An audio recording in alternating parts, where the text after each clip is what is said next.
community. How do we contribute to one another's success?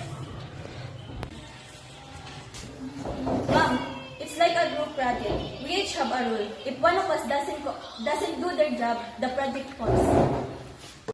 Exactly, Ella. School teaches us to work together, respect each other's differences, and build trust qualities we carry into society.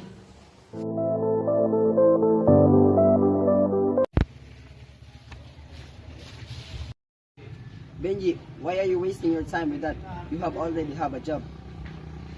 It's not wasting my time. I want to finish my high school so can apply for a better job or maybe even to start my own business. You think your education will make that much of a difference? I know it will. My cousin got diploma and now she's office worker. I want to give my kids in futures where they not have to struggle like this.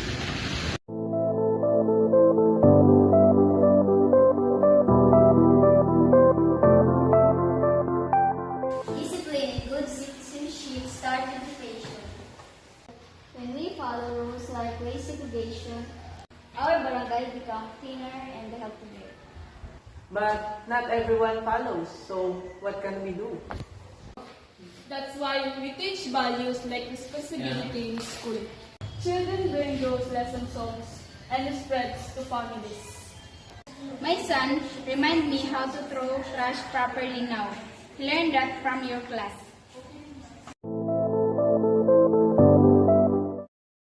Libraries prove that education empowers us to bring change.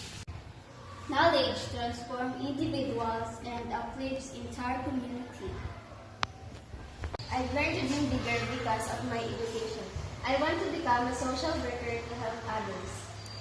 Educations give me hope. Now, I'm saving to start small transport business. Starts with small steps like teaching kids values, opening minds to opportunities, and encouraging lifelong learners.